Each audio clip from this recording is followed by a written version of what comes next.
More like, thank you for tapping into another episode of Unbiased Opinions. We're your hosts, the spiritual wanderer Suave.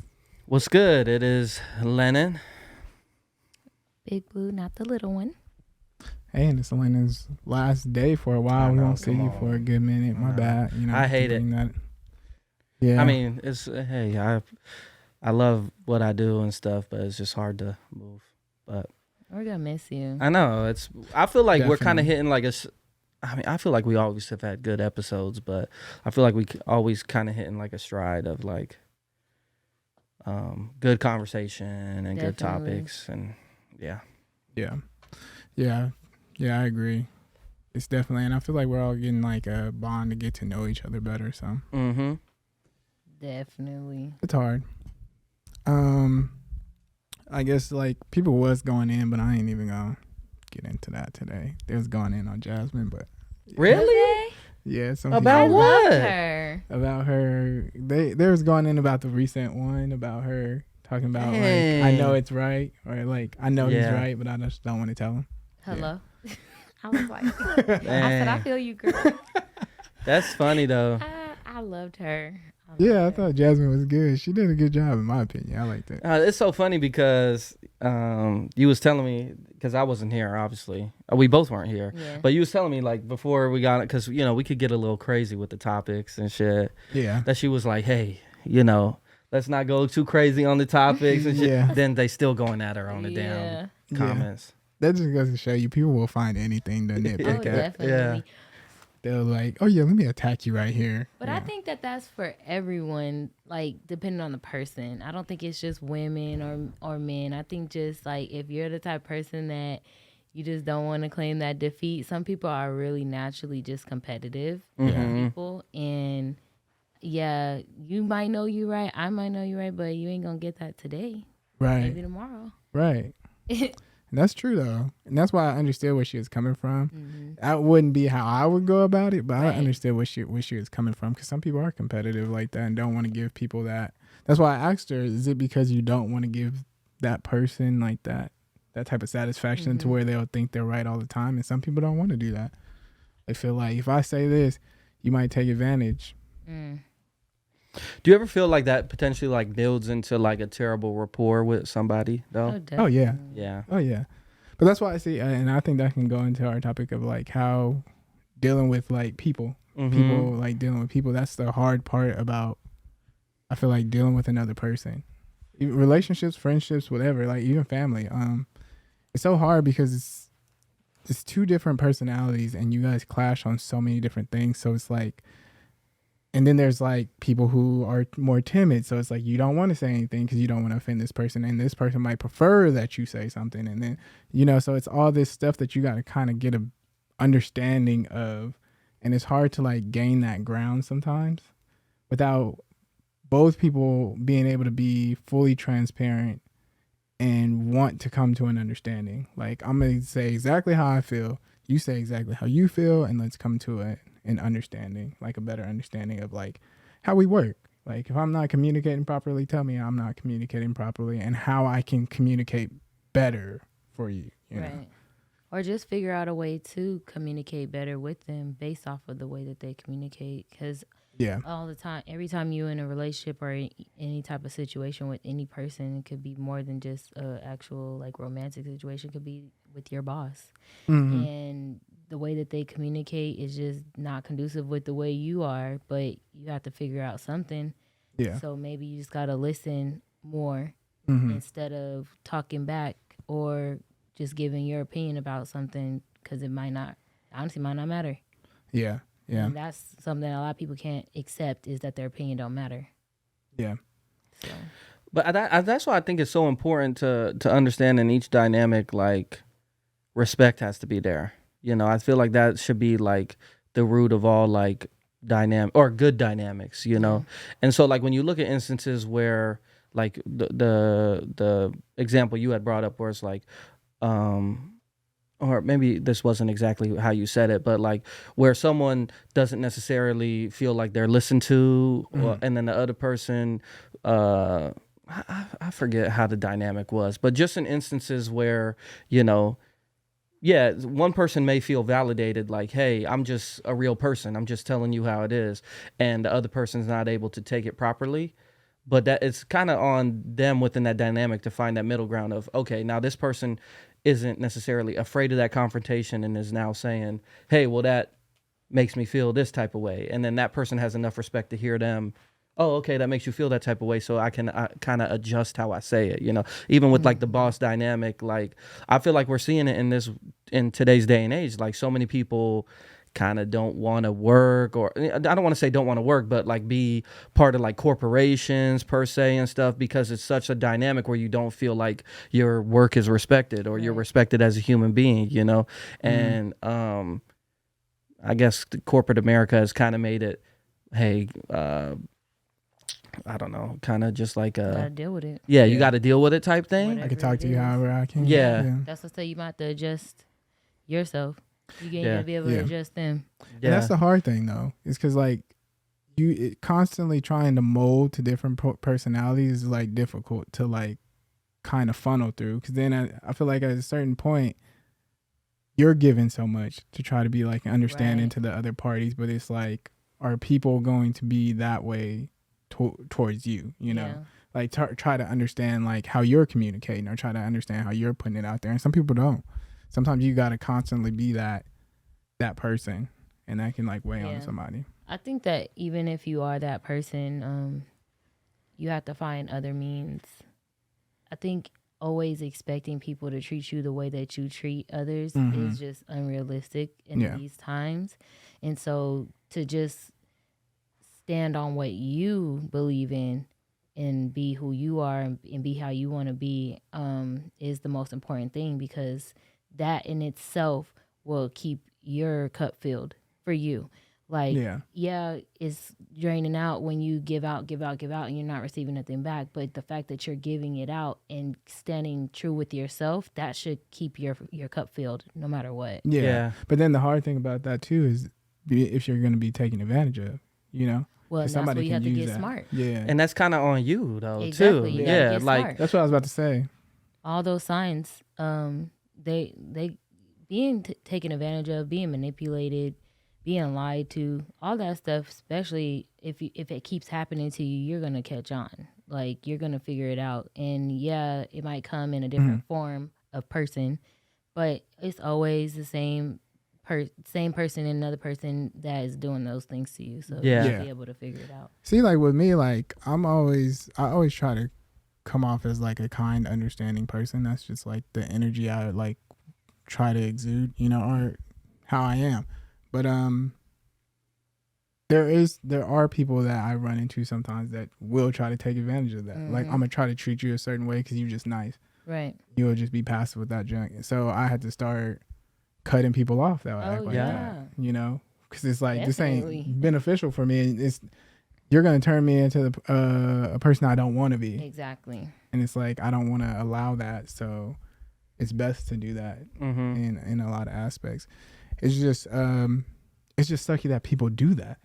You know what I mean? Yeah, but it's the you should expect it at this point. Yeah, that's what I was gonna say. Yeah, but that's just I feel like it's a sucky time. It's a sucky thing that in the world now, that's stuff that we have to just expect because that's how people do it. You know, like even when we're talking about going back to like scamming and stuff like that, these are things that we now just have to expect from people because people don't treat people right. It's just crazy.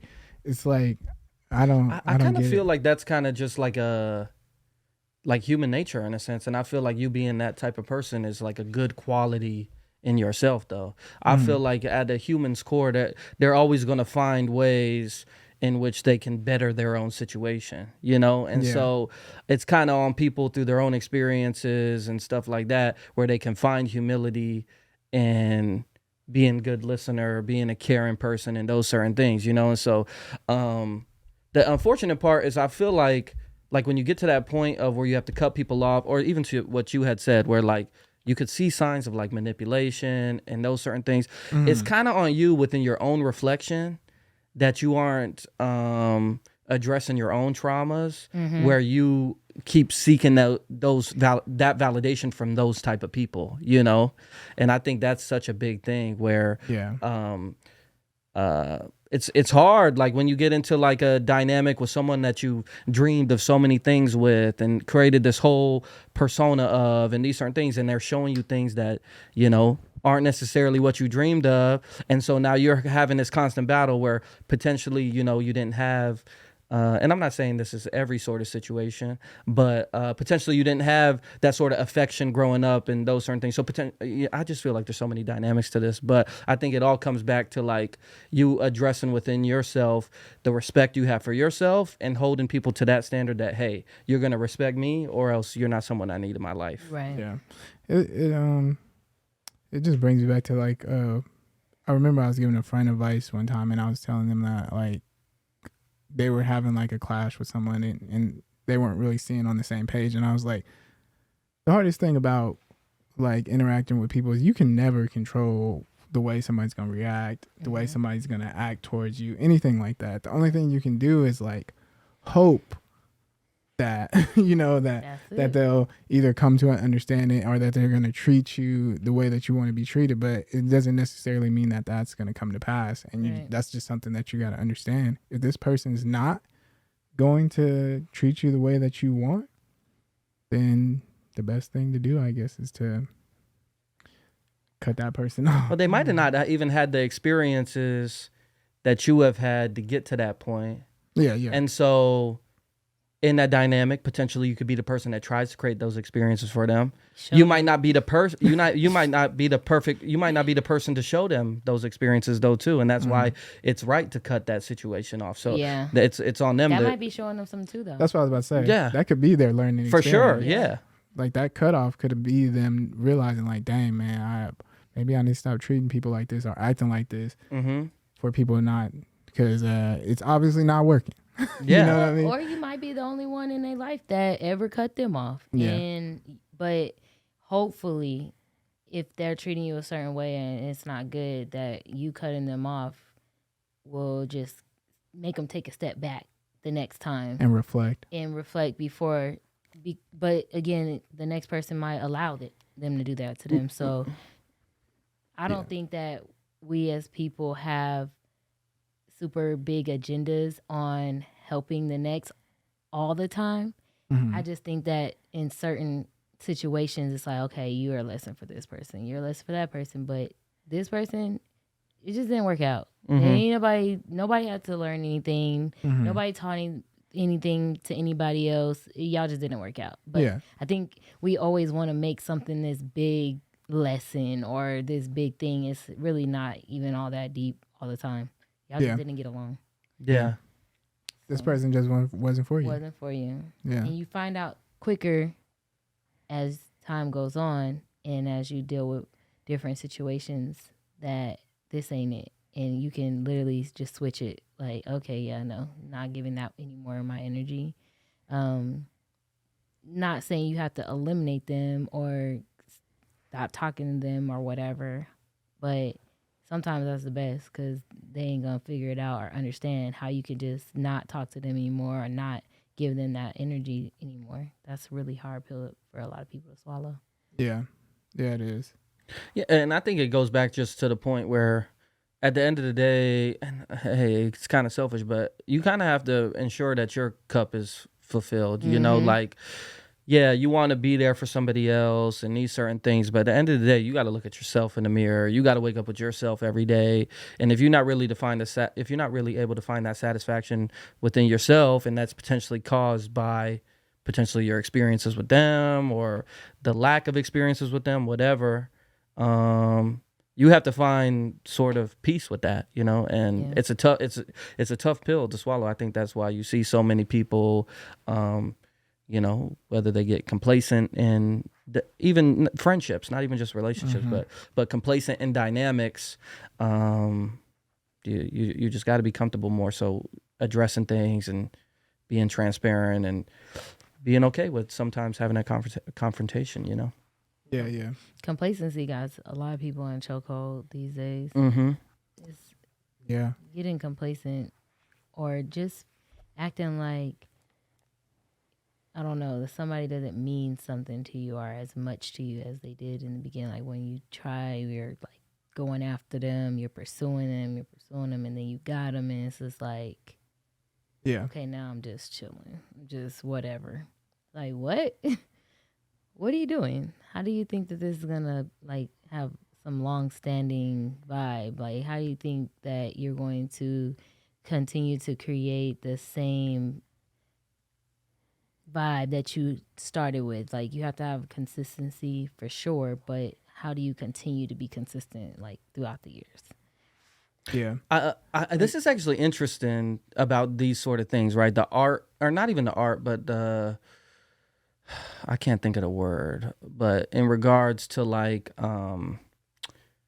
pursuing somebody, right? I feel like within the dynamic of a male pursuing a female, right? Or like there's like a prize there. And I feel like early on, like the woman is more so, you know, there's a lot of women that say, okay, I'm not going to talk to the guy. They got to come to me, I know those certain things. I know you where know, you're going with this.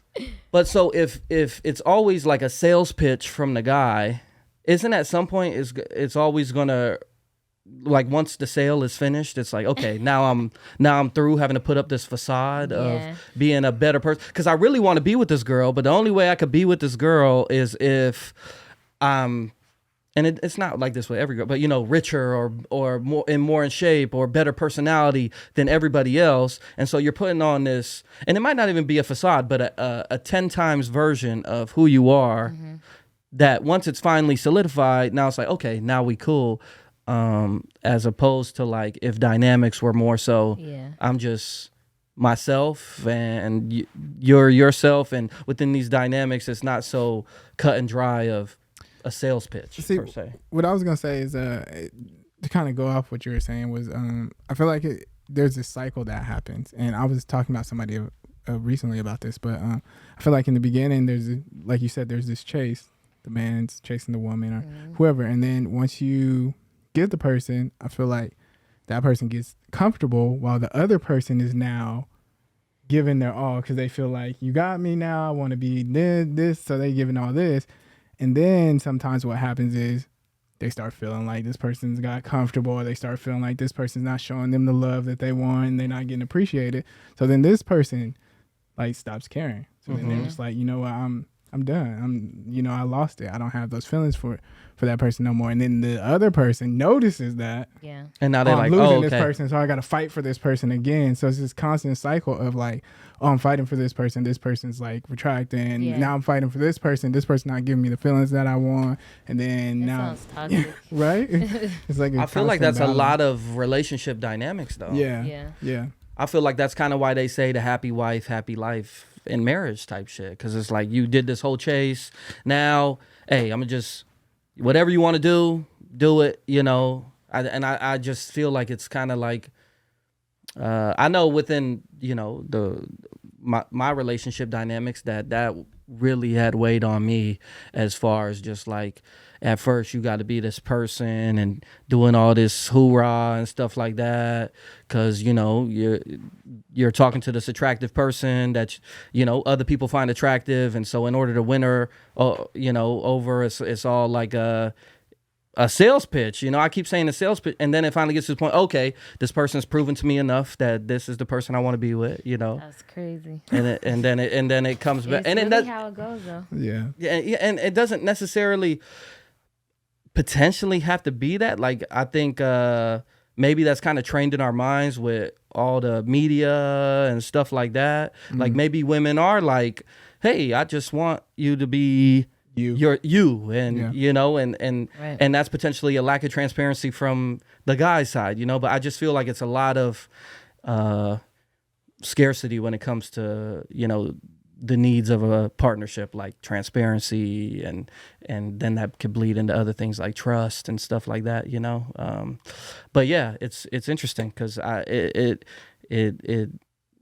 befuddles me, you know. I think that in my experience, that I rather everything happened super organic. Like I usually say, if I see you 3 times, like separate times, then something's meant to happen as far as us meeting, getting to know each other. It doesn't have to be particularly a relationship. It could be just friendship or whatever. But if like a person, people that say, "Oh, I've been wanting to get with you," that scares me. Because what do you mean? You plotting on me or something like? But what if they like you that much though?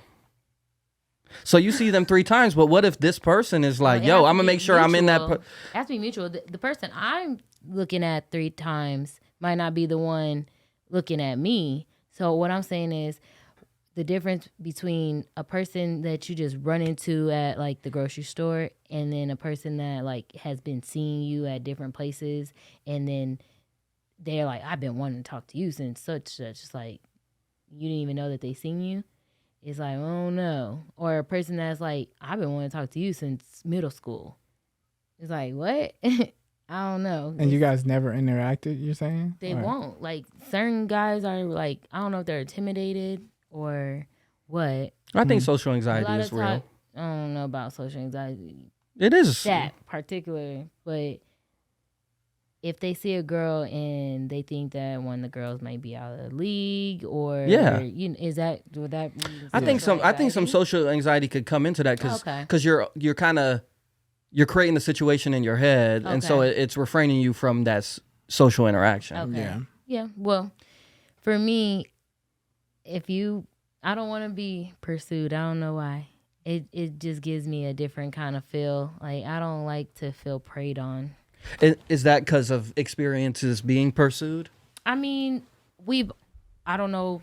I'm not going to say we've all, but a lot of times we have this situation where the person pursue, they get the prize, and then boop, they don't want the prize anymore. And then we know about specific type things where they might have pursued you, and then you might have like curved them. And then most guys, they don't care about getting curved. They're like, "I'm gonna keep trying," and so they keep trying until they finally get it. Because now it's even better. Now I'm about to prove to you that I could get you, and so those ones are even worse. Like, if I curved you once, I'm gonna have to forever curve you, because if I ever spin the block and accept it, now I know that it's a 50-50 chance that you probably don't really want me anymore. You just want to say that you got me, and so it shows when you get into those situations, and then the relationship dwindles immediately almost. It's like, what are we doing? We're wasting our time. Yeah. So for me, it's like, I think that super organic, like bump into them at the grocery store type stuff is the more like, those are the type of situation that lasts the longest, I think. Yeah. People that didn't even know that they were about to meet this person. People that didn't even know that they were going to like this person and that they were going to start going on this journey with them, whether it be just friends or go into something more. But at least there was no pursuit. There was nobody who wanted a prize. And then at that point, now y'all both are prizes and neither one of y'all knew it. Yeah. Right. And I think to your point, like, some people aren't meant to be partners, and they just trying to get with somebody for something that's not of good partnership, you know? What's that? Well, it could be a number of things, like the example you had brought up, where someone just wants to prove to their homies, like, "Oh, she curved me, but I promise I'm gonna get with her," type thing, or you know, or it could be a self thing, not even to the homies, you know, or you know, like somebody might just want to hit or something. You never know. But I think to your point, like where it's you could say it's organic, but more so just someone is ready to like be in a partnership with somebody, as opposed to like just want it for some sort of task to be done or something, you know, like I've never had a girlfriend, so I gotta find a girlfriend, those you know. Ones, like never had a girlfriend or been single for a long time, two worse situations. To don't be that first person. I think it's important, and I think what would like help a relationship to grow is when it's based off of like learning each other. Like if you're not just about the chase and you're actually, because like you said, you don't want nobody to pursue you, and I think half of that reason has to be because they don't even know you half the time. So it's like, what are you pursuing if you don't even know who I am yet. You just like it's just the look or the thought of the looks of thought, or sometimes they do have underlying things like they've heard about you or they've heard stuff like that. And then I think that when you do get into a situation where, regardless if it was pursuit or anything, but demands start coming or requirements, that's weird to me. Like what you mean? So like you get into a relationship and the guy or female or whatever, they say, oh well, I expect my man to open my car door, or I expect my man, they start putting or the a rules man says, on you. well, I expect you to cook for me every night. It's like I don't cook every night. So if what I feel like is organically gonna happen is if I did cook every night, then I would be in there cooking, and you wouldn't even have to ask me to do it. If you open the door, if that's what you do, I wouldn't have to ask you to do that. It's just gonna happen. But if I come and I tell you, now it's like you're not even really doing it for that person then. Exactly. Like you're doing it to cross off a checklist, as opposed to I really want this person to feel like I care about them, so I'm gonna open up the door. Exactly. It don't got to be talked about. If they don't open up the door, I'm cool. I'm a grown person. I can open up my own fucking door. But that's kind of what I say. I feel like so many people aren't suited to be partners. Yeah. But it's been so mainstream. It's in everything we say. You know, you got to be in a relationship or, you know, and I think a lot more people should really assess. And honestly, it's hard to assess when you're, because you had brought up like the person who, you their first relationship. I was that person. I remember like who I was after that breakup, a lot more reflective and understanding like, okay, this is what a partnership is supposed to be, yada, yada, yada. You kind of got to go through, which is crazy because it's like, okay, your first one, you kind of, which, hey, potentially maybe be cool with doing it in high school or whatever, but if it don't, whatever. But you kind of got to go through that first relationship to understand, okay, these are sort of the dynamics that I want. Definitely. But I think that if you've never had a relationship and then you meet someone that, let's say they had plenty, if you're transparent, then, and they accept that, then if you're both wanting to be partners, because that's the main goal here, is you actually want to be partners. That's why I said either your first relationship, or if you haven't been in a relationship for, let's say, a long time, 5+ years, you probably don't want to be in a relationship or a partnership yet because you're so used to being by yourself, not being considerate of another person and what they want. And so if you're meeting someone and you let that be known, as long as we're on the same page, then let's go. Don't make me feel bad because I've never been in a relationship before and you're my first. You should be the one that's accepting the bumps all the way through. But a lot of times people can't do that. So that's where the issue comes in. But if you want to be a partner, that's the main thing. Wanting to be a partner, no matter where you're at, whether it's your first relationship, whether you coming out of retirement from being in multiple relationships. I've dated a guy who hadn't had a relationship in 10 years. Yeah. And when I say that man came and went as he pleased and didn't think twice about telling you what he was doing or nothing. Yeah. And I couldn't be mad, but I'm like, okay, after how long? Yeah. Are you going to start considering me? Yeah. When are you going to say, hey, going this place, you want to come? Or not even want to come, like, hey, I'll be home at this time, want to get some dinner. Like, when are you going to include the person that, and he pursued me. So it's like, you're pursuing me, but you're the one that ain't never been or haven't been in a relationship. So did you really want to do this? So do you think, as far as like expressing like certain things, like how you're saying that he was just coming and going, right?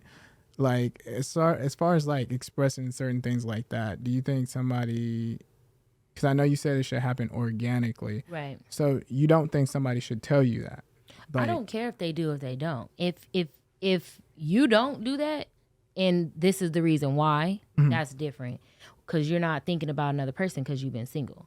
But if you just don't do that, because I've been in relationships and that's not how we rolled. That we didn't have to tell each other every second what we're doing, or even whatever we're doing. We didn't have to do that because we came home when it was time to come home, and we left when it was time to leave. So we didn't have to do it in that way. But if you're like, don't do it, and then some clash, and then you're like, oh, well, I've been single for something. That's a problem.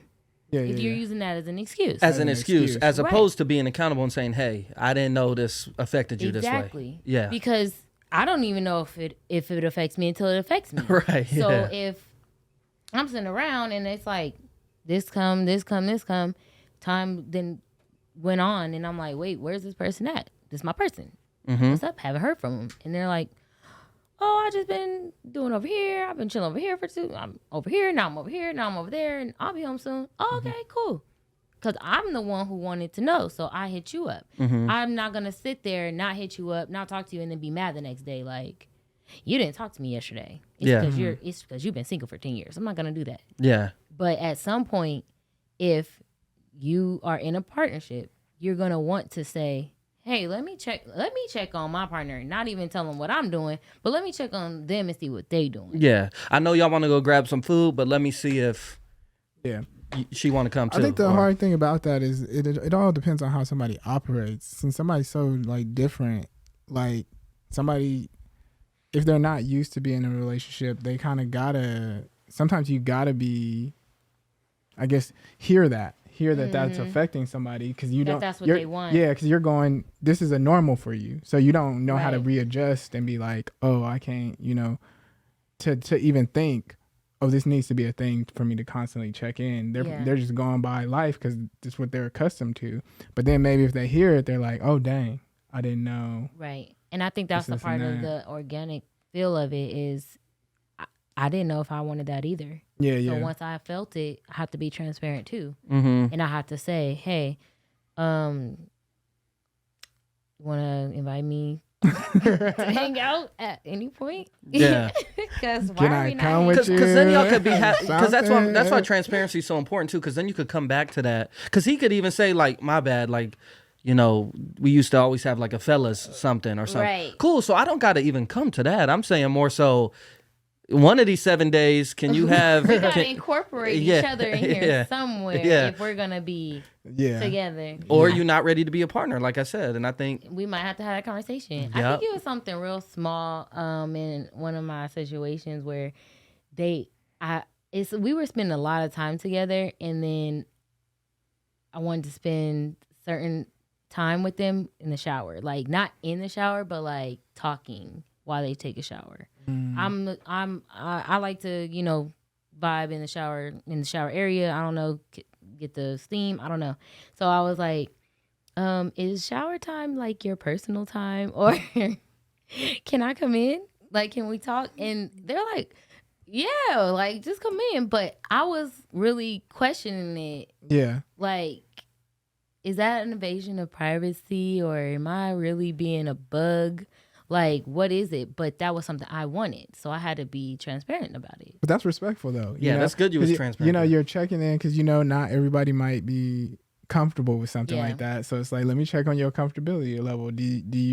Are you okay with somebody being in here during this time, or do you want this to be like your time? You don't. And sometimes you gotta feel people out. That's why I say filling people out, like, that is not an easy thing. It's not. You don't know what. It's like every little thing is like, you can do something and they be like, we ain't doing that. Yeah. And then you gotta be like, okay, what else? Like, it start becoming a list. But I don't think that when things work out in the right way, that you won't compile a huge list of don'ts. Mm-hmm. It's more do's than anything. Well, and I think because even some of those don'ts through conversation and shit, you could really figure out like, where is this coming from? Okay, I don't want you to feel that way. Right. But I think that's what's so, even in your example, it's not even just on a guy and the personal time and being inclusive there. It's kind of on a girl too, where it's like, or because there's different types of relationships. Anybody in those dynamics, the second person in that dynamic, like, am I invading and it doesn't always have to be walking on eggshells, but it's just opening that transparency where it's like, instead of like, no, this is my bathroom, I'm gonna walk in here, so why can't I talk to you in here? Like, you thinking about other people, that could be bad too, because that be happening too. And that went left quick. But because it can, and I think it more so, it just has to be that transparency. I'm just so big on like, I feel like the world is so assumptive right now, or maybe it's always been, but it's probably at the We forefront. just seeing it more. Yeah, because the internet and everything. People are expressing their Yeah. opinions more blatantly these days. Yeah. And they do not care how it make anybody feel, which they shouldn't. I don't think your opinion should, how your opinion affects others should matter, honestly. Unless you're being just nasty and negative. Mm-hmm. And then that's a personal thing that you should not want to put out that type of energy into the universe. But hey, that's Yeah. on you. Yeah. Do people need to show up for you the way you want them to, or do you allow them to show up for you in the way that they can? Both. Yeah. I think that hits on like what we was just talking about, right? Like, I Right. think it's important for you to establish things that make you comfortable, things that make you feel accepted, and those certain things. But you also allow them to be themselves and carry themselves in their own way, you know, Yeah. and finding that balance, however that is, which I think is mostly found through conversation and transparency. Yep. Yeah. You definitely got to have like a transparency to it. You got to understand that.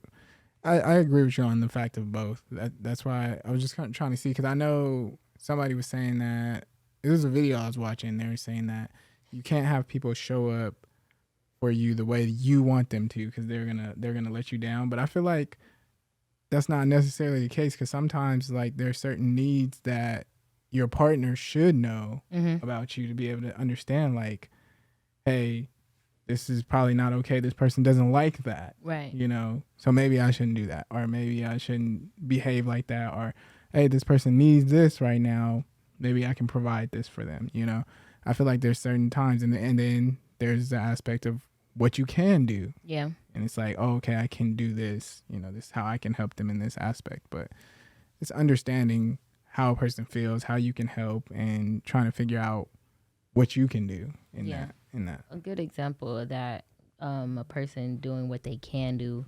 I was talking to this guy who was talking about having a baby. And so I'm like, you know, asking all these questions. Are you going to catch the baby? You can cut the umbilical cord? He's like, no. Right? And I'm like, what you mean no? He's like, there are going to be professionals there that know what they're doing that can do that. And I'm like, okay, but you're the dad. He's like, I don't know nothing about no cutting no umbilical cord, right? So I'm like, really, he's dead serious. Like, he's like, I'm not going near it. But for him, you know, we hear about guys passing out all the time. Yeah. My kid's father was asleep during our second child's birth, understandably.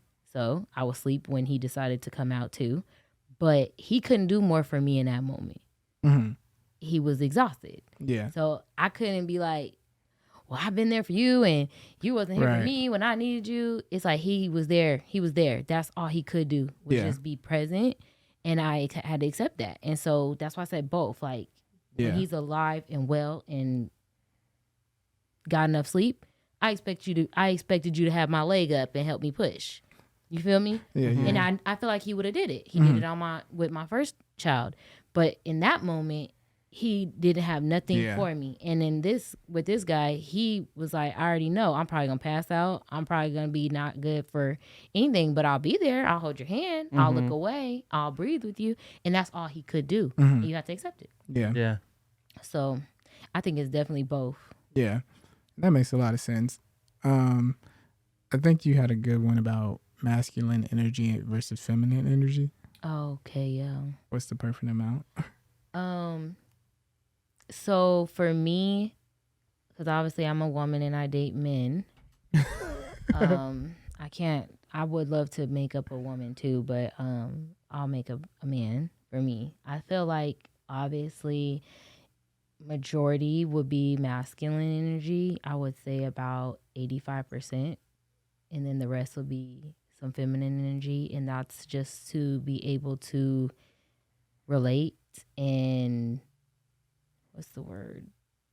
Empathize With me. Mm-hmm. So many older guys say this phrase to me, you acting like a female. Only older guys have ever said this to me. And I'm like, well, what else am I supposed to act like? You know, they're like, you act like a female. You act like a female, and I'm like, okay, what does that mean? It's like I'm throwing a fit, or I'm being hard to handle, hard to deal with, impatient. I don't know, whatever they describe. But I think that a lot of men got a little bit of sassiness to them these days, and I just cannot deal. What? I guess my question would be, what is like 100% masculine energy? What's 100% feminine energy? From either one of you. Well, I was gonna ask. That's what I was I gonna don't ask think you. anybody has 100% of either one. No, what is definitively masculine. a feminine energy trait like alpha and a masculine energy trait? Like leadership. Obviously, women can be leaders. Everything is so blurred. The lines are so blurred these days because women have been on this journey of being equal for so long. But men, 100% masculine for me is just leadership.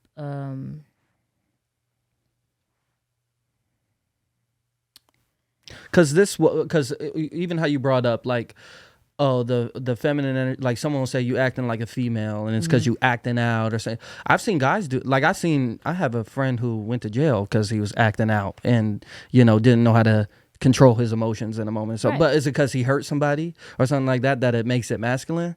Or no. And so, and I'm not saying this directly at you. I think more so, I just, it makes me wonder what are we definitively saying are masculine and feminine traits?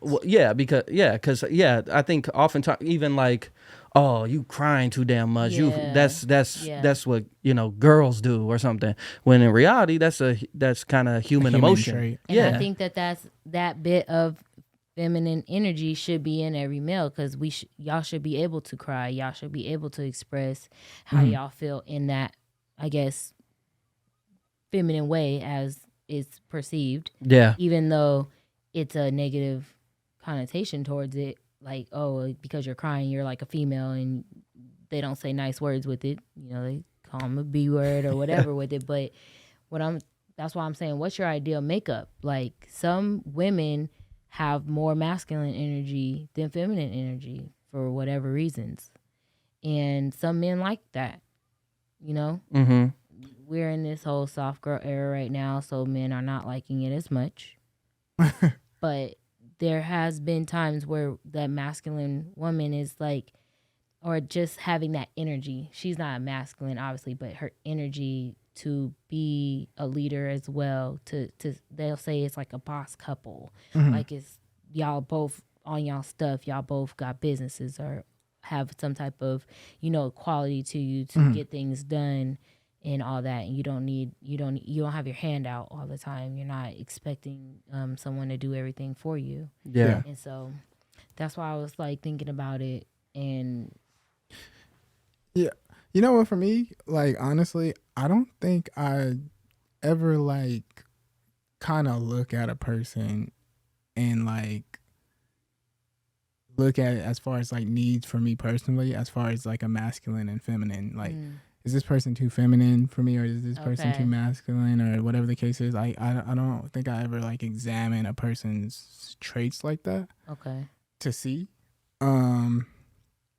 Yeah, I don't think it's like anything I pay close attention to, because I just think like whatever the person exudes is just who they are, right? So I'm not like, oh, this person's like super masculine. Like, for example, like my cousin, the one that was just on here, she's very independent. Like, she's very just straight to, she's a boss, as a lot of people would say. She went up to being regional manager at where she was working and all this stuff. And like, people would consider that a lot of that masculine, 'cause she's like, so, but I don't see it. Yeah. Like, whereas other people might point that out and be like, oh, well, she's too masculine. Like, she needs to be able to follow behind, blah, blah, blah. And it's like, I've never seen masculine from her, like I never got that, like, from the energy that she exudes. It never gave off like somewhere. I just be like, dang, she kind of masculine with like the stuff she's doing.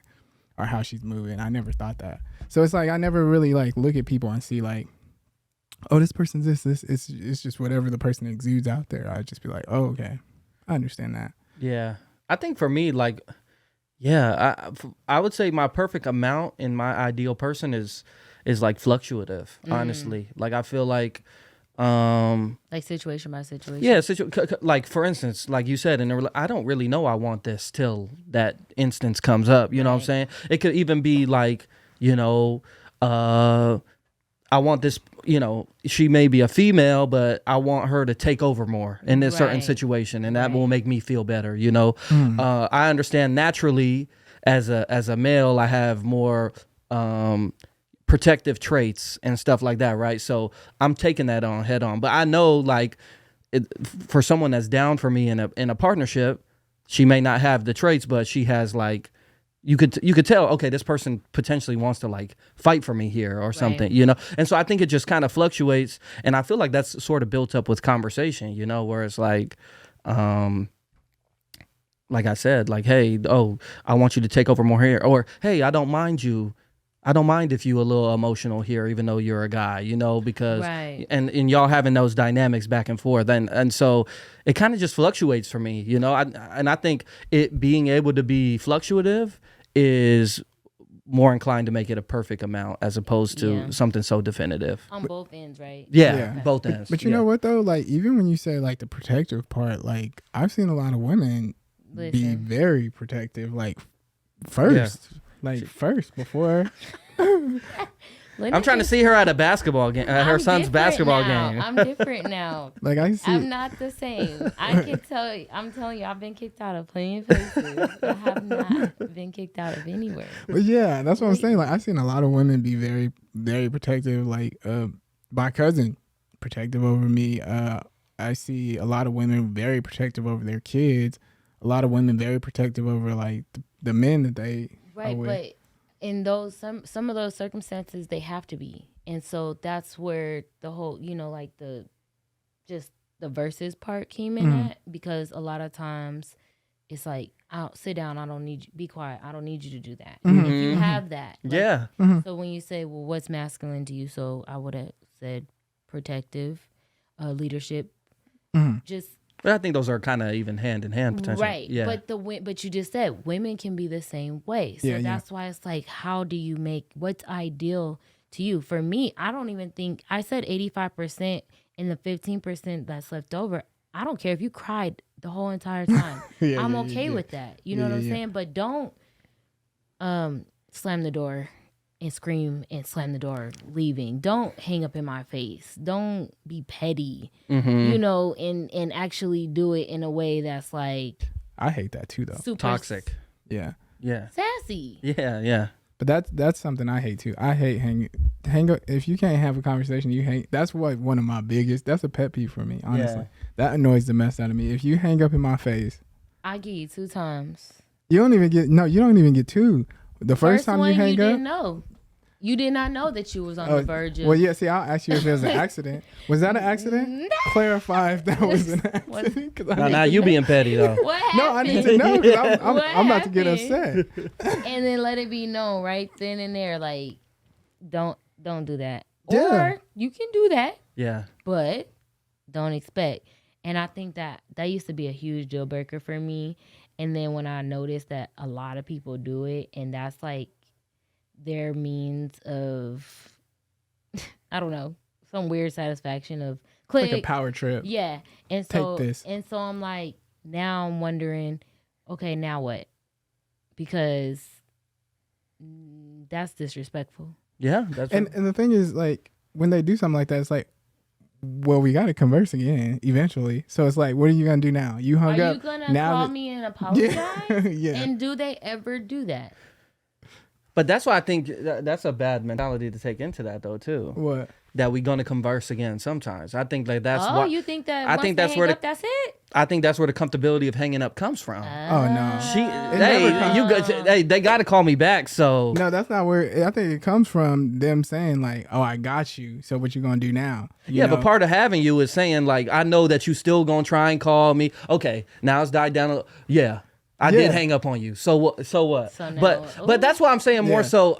I don't even associate that as a. And I know traditionally it's associated more as a feminine trait, like you slamming doors, being sassy and shit. That's just immature to me, though. There you That go. just That's what I shows. say. That just Yeah. shows someone isn't willing to or isn't mature enough to have that dynamic with you, whether it's a relationship, friendship, whatnot. You know. And so, yeah. But that's exactly where that comes when I say that. Like, we got to converse again, because it's like you just did something very immature, and you know that we're eventually gonna have to have a conversation again. So it's like, how are you gonna conduct yourself on the next conversation? Like Blue said, are you gonna apologize?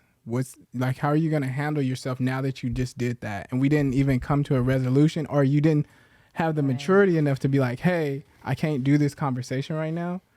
I'm gonna call you later, let things cool down, you know, or something like that. Instead, you want to have like a gotcha moment. It's like, it's not really gonna have an effect. That got you. Nah, I'm not That's calling just gonna back. make stuff worse. I'm Yeah, gonna call him back. that's why I'll text I'm or calling something. back. But I'm telling you, and it's two sides to the dynamic. But I'm telling you that part of the dynamic of hanging up is partly because I know we're gonna talk again at some point. They Like, want you to call back. But boom, and instead of like addressing shit as like grown human beings. That's what I'm saying. It's not a lot of reflection or accountability there. This person who's hanging up hasn't had to, you know, and I don't know, you know, I'm not here to say how people were raised and stuff like that, but more so like, you know, when you were raised, was it like, hey, you did this wrong, now we gonna talk about it? Or was it just like, Go to your go room. to your room, we not talking? Mm-hmm. And then they grow into somebody who's just like, doesn't know how to converse through confrontation, and now they hang it up on you and said, hey, that's your journey. I'm not the person for you. Like, you think you have this control over me where you could just hang up, we're gonna talk about it, you know. Maybe the first time cool, but then second time I think her calling back is a mature trait, because it's saying like, yeah I'm what you did, gonna we're gonna call talk back, about it, and we're gonna first of all, we're gonna finish the conversation that you tried to hang up on, and two, we're gonna talk about you hanging up, because why did you do that? But if you're gonna continue hanging up, Oh yeah, you're Oh. showing me now Oh, that yeah. you don't care about me. Mm-hmm. You don't care about obviously the situation at hand. That's a high level of immaturity. and it's disrespectful. yeah So it gives me a chance to see exactly what I'm dealing with, Yeah. because when a person hang up that first time, it sting. It's like, what? did you lose service? Yeah, that's why I said I gotta Nah, check. 'cause you- I gotta check what happened These before I days, get mad. a person will say something like, "Big click," Yeah. so you know Yeah, it ain't that. But regardless, once they do it, now let's talk about it. Mm-hmm. But now we got something else to talk about. But we're gonna finish, Yeah. and I'm gonna keep calling back.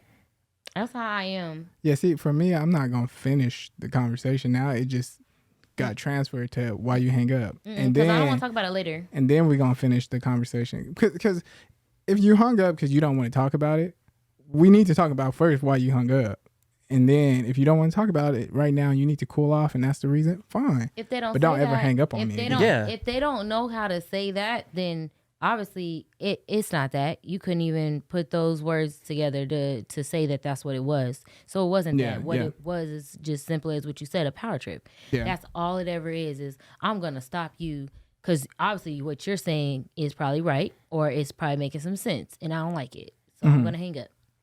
Yeah, and I think that's why transparency is so important, because I think even within that person's dynamic, they could be feeling like they're not being heard either. So if I'm not going to be heard, so I think that's why Okay. the biggest thing is, I think there are mature things in that, right? Like, hey, you should be communicating. Hey, I'm not being heard, or this needs to be talked about, right? Blah, blah, blah. Okay, the hang up happens. Now from your end, hey, I'm going to call back. Hey, I'm just going to let you know that's very immature. Yeah. I don't rock with this. I don't appreciate being hung up on. Oh, click again? Okay, now we're done. Yeah. Or that person says, hey, I understand where you're coming from. But that's why conversation is just so important. People really got to be like down for the confrontation and, you know, be reflective. I tell people on the first time that happens, Yeah. I do not like that. Don't ever do that again. Yeah, Yeah. that's what I said. I give you 2 I do times. not like Yeah, that. you could tell me, hey, I need to cool down. Can we do this later? yeah. Cool, but That's exactly what I say. If Yeah. you need to get off the phone and you have an issue and you don't want to talk about it right now, I'm completely fine with you saying like, "Hey, I'm very mad right now, and I need to cool down. I don't feel like talking to you. I need to get off this phone. Mm-hmm. All right. I understand that. And that person, hey, you got to be receptive to that too. That's what I'm saying. And some people don't be receptive to that. Nah, we got to talk. Nah.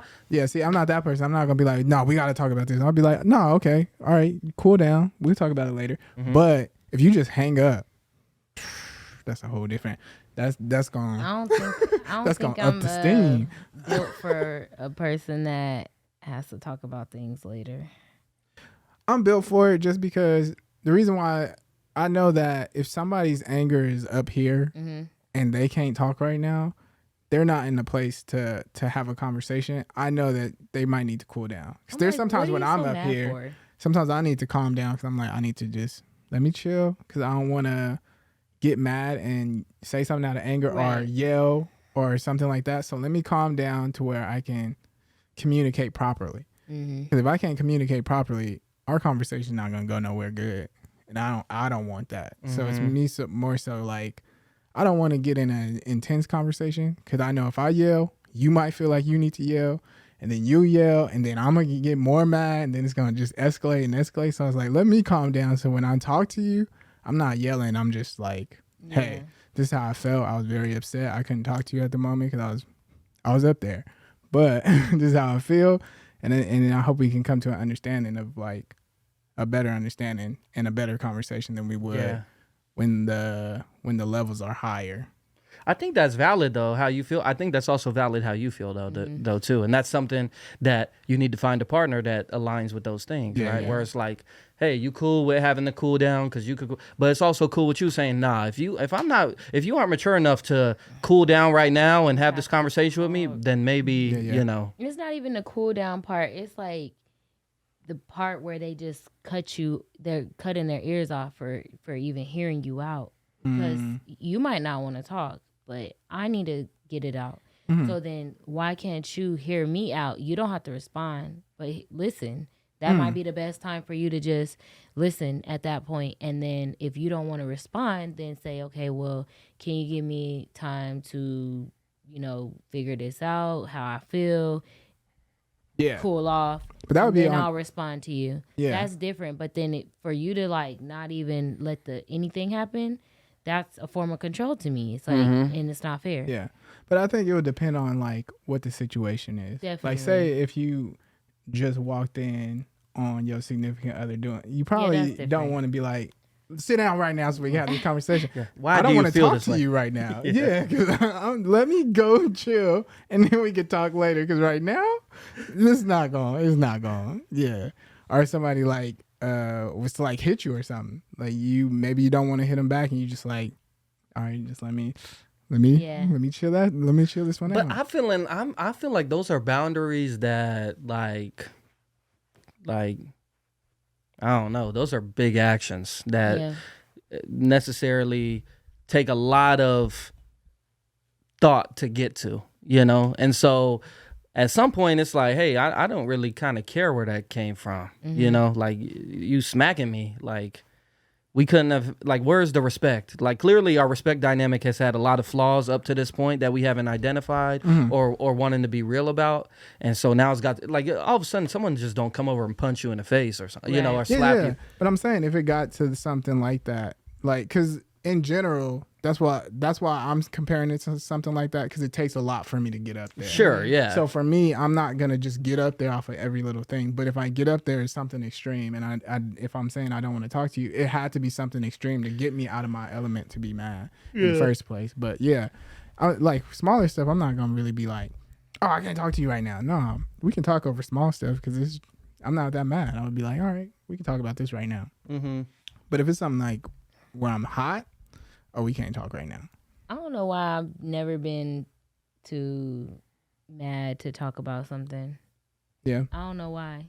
I'm a huge runner, not just from problems, but fight, I'm gonna go. But when things happen, like one time me and my kid's father, we got into it, he choked me. I did not be like, I gotta go. I was like, in a different room from him, but when he came to talk to me, why would you do that? Like, what are we doing here? Let's talk. I don't know why. I've always been like that. And I think if I would have like walked in on somebody doing something like cheating on me, I would want to talk too. After obviously I probably get flipped, but I would want to sit and talk. Yeah. Afterwards. What like was your dad like that with you? What? Just like very open about and like conversation forward. Both my parents were. Yeah, so it could potentially stem from that. Yeah, I was gonna say it seems like you're a person who really likes to like let's solve the issue. Mm-hmm. Yeah, because I don't want to especially if it's small or it could if it's potentially small. I think a lot of things can just be small. Unless even stuff as big as cheating. Either you're gonna stay or you're gonna go. Yeah, at the end of the day. So right, what are we talking about? I mean, we could talk about why. We can talk about how. We can talk about when. We can do all that. But at the end of all that conversation, what does it do? Is either you're gonna stay or you're gonna go. Yeah. So it's still small. It's really minute. Yeah. You have one or two choices. So let's talk about it now. Why are we waiting a couple days? Why are we letting stuff fester? Why are we doing all that? Well, I think for some people, it's their time to think.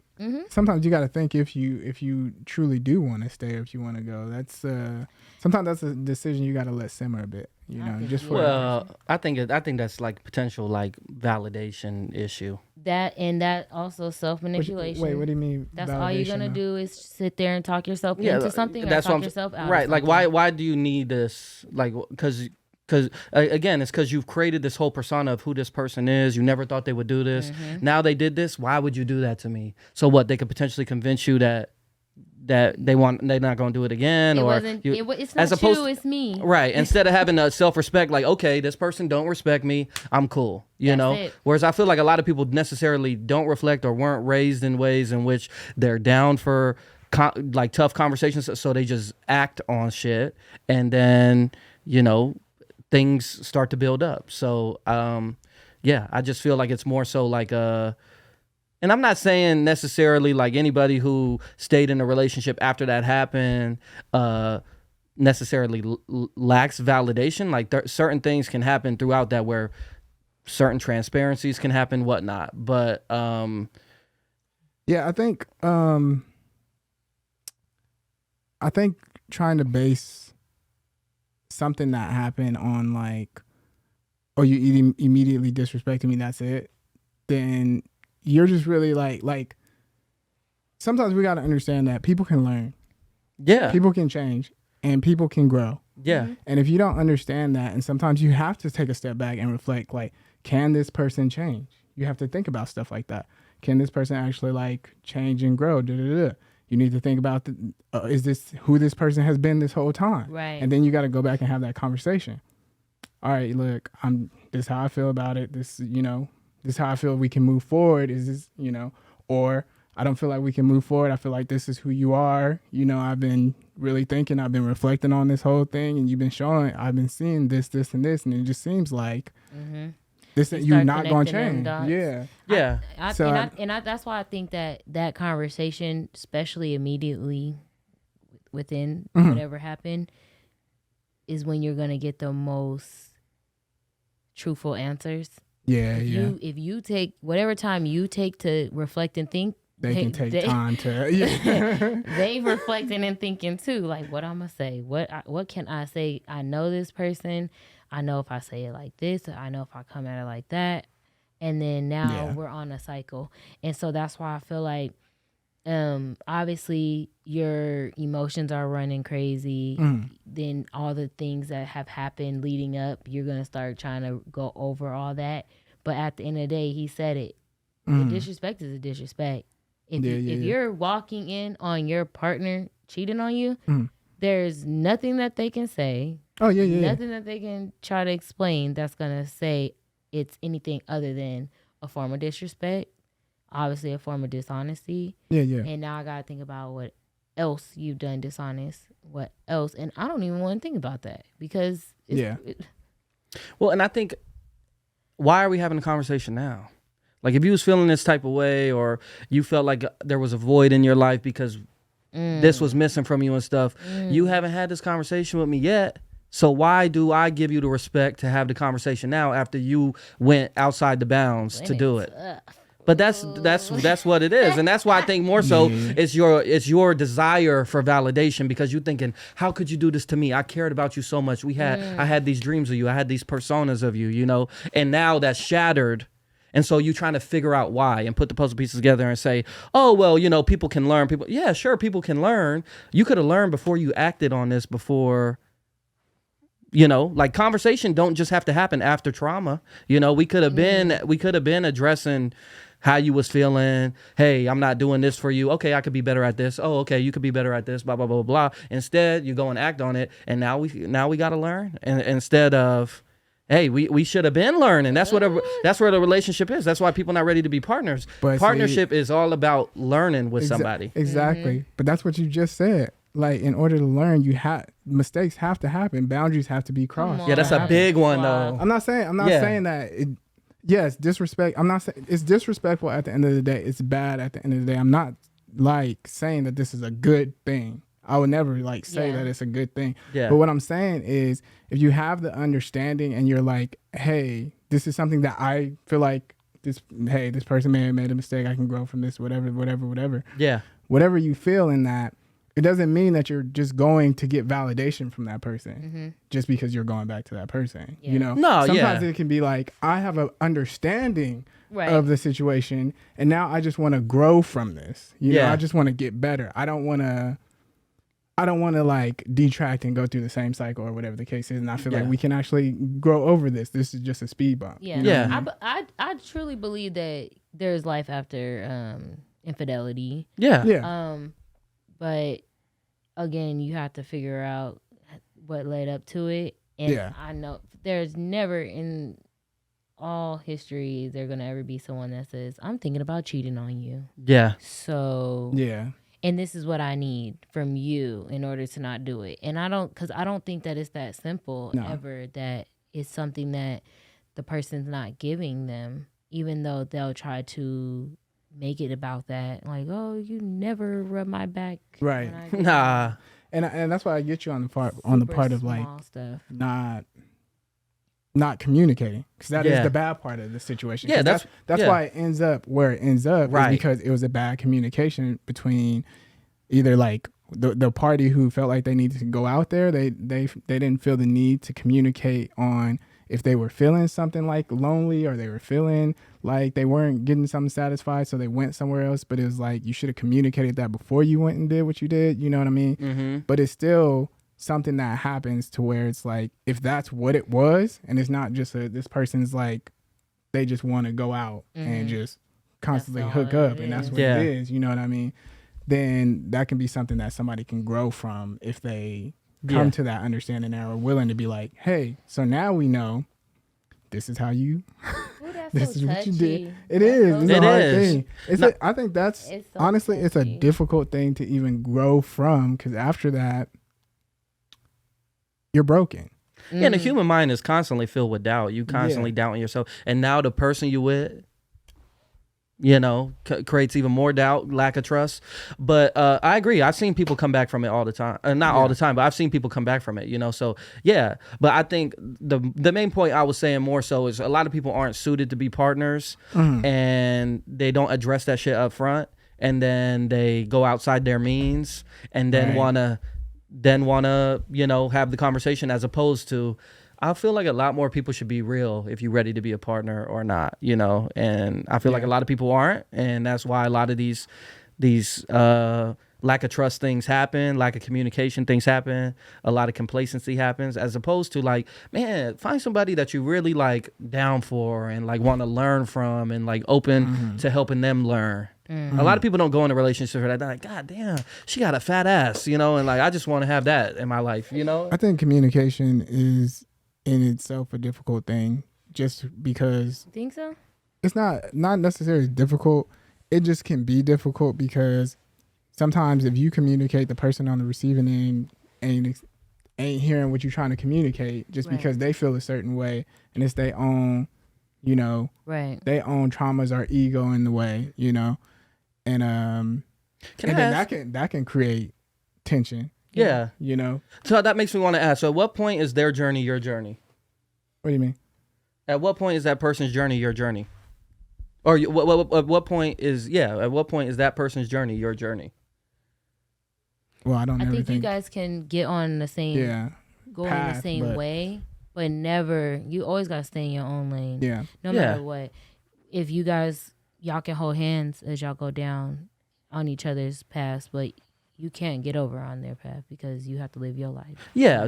And so at what point do you like understand, okay, this person needs to learn. Okay, that's a lesson. Okay, this person needs to learn. Okay, that's a lesson. And at what point do you say, holy shit, I'm giving person all these fucking lessons and I ain't learned shit from this person. That's a big like eye opener with the relationship that I think that you will have to definitely step back and communicate with them. Like say straight up, hey, I'm not learning anything, but I'm not getting anything from you. Yeah. We're at a standstill. You're getting a whole lot from me, but at the same time, I feel like that goes into just the partnership part. You said you might need that person to step up in this area, and you might have to step up in that area, and you might have to stay up in that area. That's just your area, and you have to just accept that that's what it is. You know? I might wash her clothes better than anybody, even your mama. So you're going to always have me wash her clothes. Yeah. To say you're not going to ever wash your own clothes, but it's just like, babe got that. You might have all the advice because you've experienced more. Or in your case, when you were the first time having a relationship, whoever you were in the relationship with probably experienced more than you. Yeah. So they're going to feed you. Keep feeding you. And as you guys go together, the things that you feed them might not be the same as what they feed you. It might be different, but it might not be on the same level. So they might feel inadequate, but they shouldn't feel that way. Yeah. No, it's interesting because, and Suave, I was just asking that because I feel like potentially you and I come from similar spots as far as like being like nurturers. I feel like I'm a nurturer, like I'm a protector. Like I really want to, okay, what's going on? Like, but also I don't think I grew in transparency as much as you did. Like these last 2 years is more so when I started like, okay, it's time to start being more transparent and addressing things. Right. But so, that's more so I was asking the questions as far as like, okay, at what point do you like assess, am I, and it might even be the other person in the dynamic. Are they doing everything in the relationship trying to just pick this person up, and when should they reflect on, okay, maybe this person's not suited to be a partner, I think, I'm super with learning and shit. It's just more so, damn, are you like ready to be in a partnership right now? Like, you not like I'm a nurture you, and I think that sometimes, as being a nurturer, it could be too overbearing where you constantly giving them excuses and shit because you like, oh, okay, I can see you gonna learn there. Oh, okay, I see what you're saying here. I see. I think that you gotta decide if that person's even for you at that point. Not even just pick them apart as in them not being ready to be a partner, because they might be ready to be a partner. It's just you're not the partner for them. Yeah, could be that too. And I was gonna say, like, there comes a time where like you will notice like a person's like not changing or trying to grow from the stuff that they should have learned from. So it's like you're not even learning, and then that's where it's like you must not be ready or like she said, you're not the person for me. If you're not actually willing to learn and grow, you have the opportunity, but there's no like learning and growing. You're doing like some of the same things that go back to the same thing.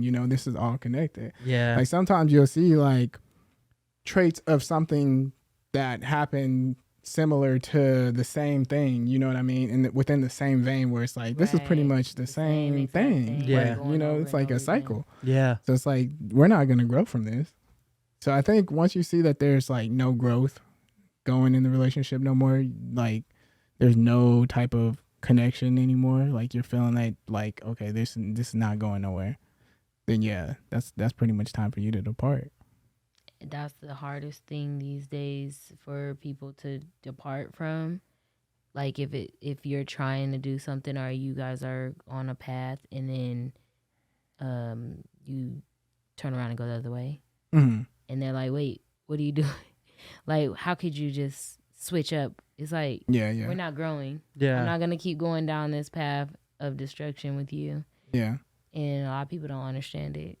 They want you to be in a phase of your life where you don't know, you haven't experienced, so you go down that path of destruction. You learn the hard way. You go through everything, the cycles. You see the same things happening. You see that there's no growth, but you're still trying to put in all this effort into doing it.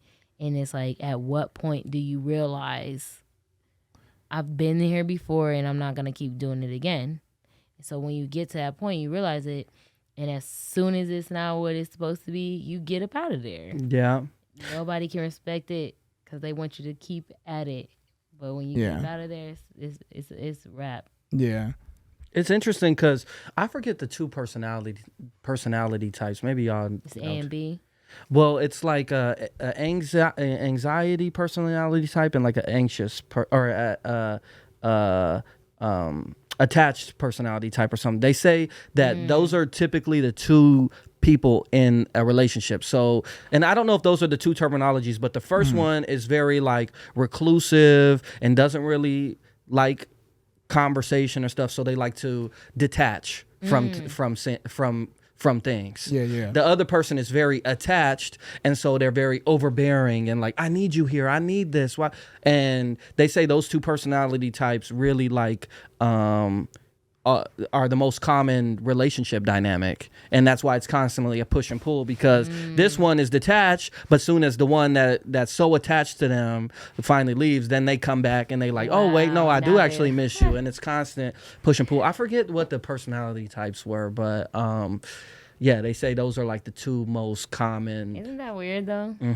It's super weird, and I can see what you're saying in that sense, because like there is like this weird, or there can be a weird dynamic in relationships sometimes where there's like a that was me. I'm that type. I'm telling you, I was not transparent. I'm that type. Oh, it's conflict. I'm going to my office. I'm not trying to talk. Let's talk.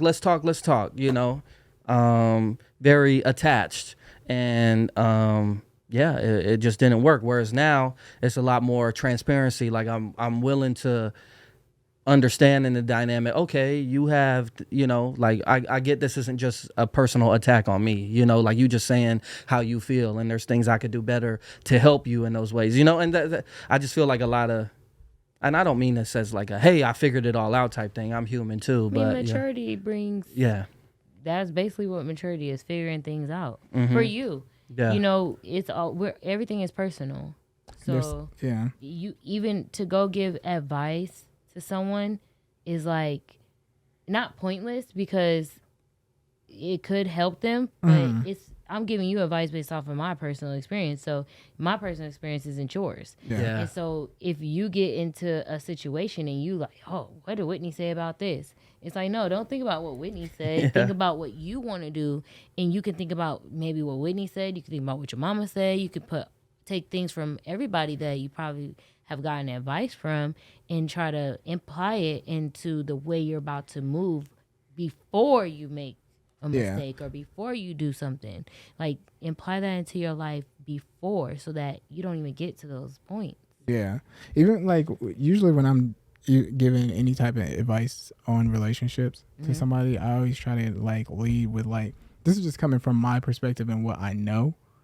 You probably know that person way better than I know this person, you know, so I'm just telling you from what you're telling me and what I know of this person. So I can't really, you know, like relay exactly how you probably feel in your decision making. Yeah. So from what I'm telling you, you probably know something more than I do for me to like give you like all these opinions. So at the end of the day, you're going to have to follow how you feel and examine how you feel and what you know about this person and compare that. I usually only, when my friends call me, if they do to vent or anything, I'm usually talking to them about them. I don't even mention the other person, or if it's whatever the situation is, whether it be a relationship or a job issue or anything like that. I focus on them and who they are. And honestly, because I've been on a huge reflective journey for me, so it's like, what do you want for you? Yeah. And this is what I did for me. You know, I went to therapy. I did this. I started recognizing red flags and different things. And instead of seeing a big carnival at the end of the freaking red flag path, I seen stop signs and went the other way. Right. It's like that had to happen for me to even be at a level of happiness, I think, to even be able to talk to anybody about what they going through. Because, girl, don't ask me. I'm not the best person for you. That's my favorite thing to say. Do not ask me nothing. I keep taking that man back, and I know he hurts me. So don't ask me nothing. That was me for a long time. Mm-hmm. And now I can say, you know, well, what do you want to do for you? How do you feel? Mm-hmm. What's the best thing going forward for you? And then once you figure you out, then you're not going to let nobody treat you no way. Yeah. Regardless of what they're doing. You're not going to let them treat you. If they don't answer the phone after 2 rings, and if that's what you want, you good. Then don't let them not answer the phone after 2 rings and move on. If you can't move on, then that's not something you want. Mm-hmm. Yeah. So it takes a lot of reflection to get to that point. I notice, you know, a lot of people, they want to, you know, feel accepted and stuff, and maybe fall into relationships to fill that void. But see, not me though. That's why I think that's why you've gone through a lot of reflection and self accountability and like address shit. Yeah, I was talking to somebody today, and I said, like, with relationships, like I don't need it. I don't need it. I don't need it. Just the amount of what you like, what's expected of the expectance, like what all you are expected of to be in a relationship, makes you rethink. Like, do I really want to make this official? Do I really want to say like this is what we are? Do I want to do that? Do I want to label? That has stopped me from a lot of situations, but I've never actually just wanted to be in a relationship. It's always let's be in a relationship. Let's do this. Yeah. Let's do that. Let's be this. Let's be, like there's. It's a lot that comes with it. You know, and it's like if you can actually like, if a relationship is like 2 people really trying to like grow together and really like build something, it can be something beautiful. But it's so much that comes with it, and like you said, it's 2 different people. You got to constantly learn somebody else and stuff, and it could be a lot. It can be a lot to manage, and there's a lot of emotions that come with it. There's a lot of.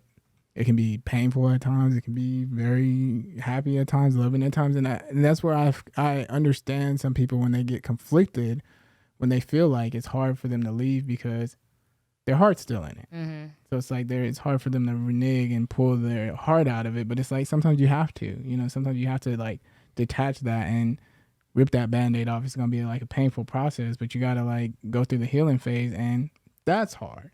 Yeah, because you gotta take the time to actually heal, and that's a long process. It can be a long process for sure. Some people get healed real quick.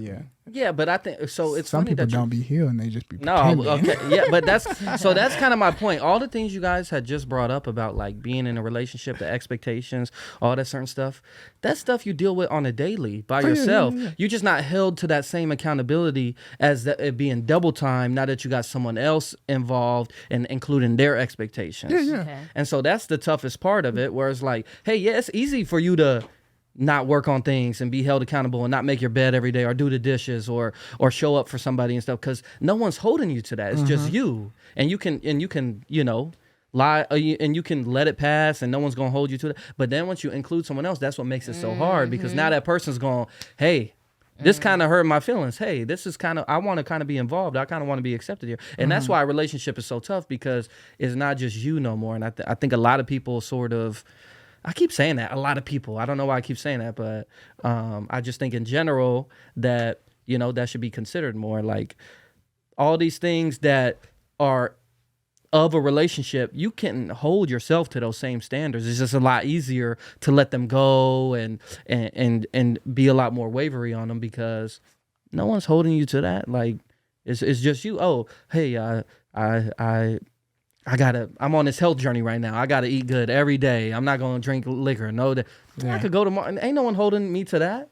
But if someone was like, hey, you gonna go to jail if you don't do this no more. Now someone's holding me to, and I'm not saying that's a relationship. I just mean in dynamics of being held accountable, or you being on a football team. You got to run a mile, or else you're not gonna get playing the game. Right. As opposed to, hey, you got to run a mile because this is how you get good. That's your own shit right there. So it's like, okay, I want to get good, so I'm gonna hold myself to that accountability. I want to build muscle, so I'm gonna hold myself to that accountability. Go to the gym every day.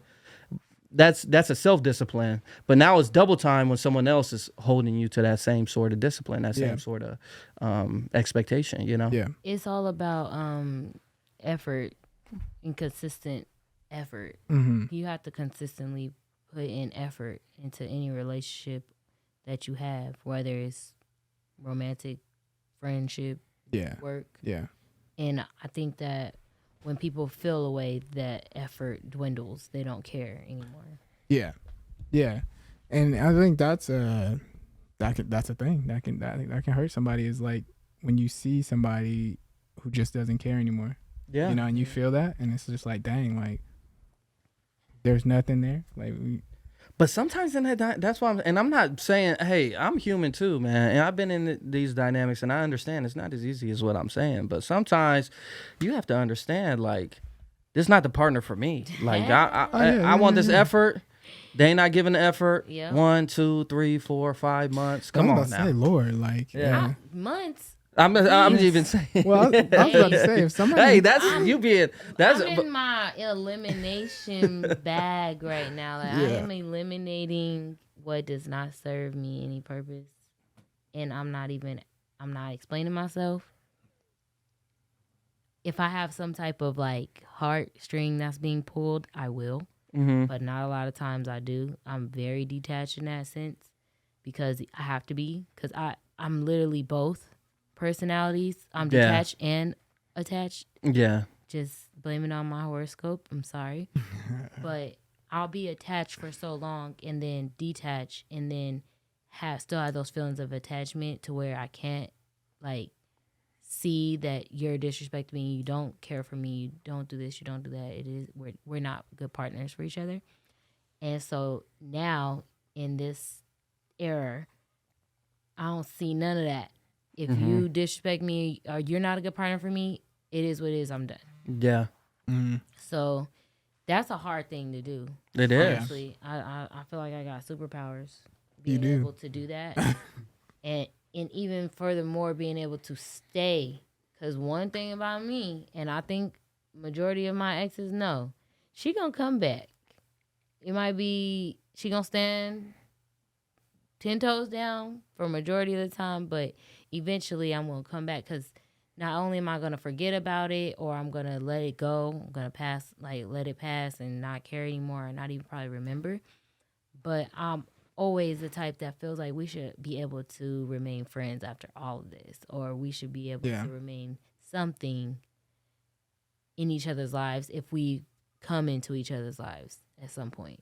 I feel like that's tough. That reminds me a little bit of me though. Like honestly, you like being friends after? Well, like not in that sense, but I'm like I'm a very like I could be like a forgiving person. Like I won't like necessarily need to like, oh, I need to remove you out of my life. Like I can still be cordial with people. Maybe that's something I gotta work on. Healing process sometimes. It's like I suck at that. I don't need to like I don't need to hate you, and I don't need to like have a romantic attachment to you anymore. Like if things just happen, I'm forgiving enough to just be like, you know, it has to be mutual though. Yeah. If it's not mutual, like if the other person still wants something, it doesn't work. Yeah. And that's what I've had to realize. Like I've tried or attempted to continue being not involved, but friends, cool, cordial, talk when I see you.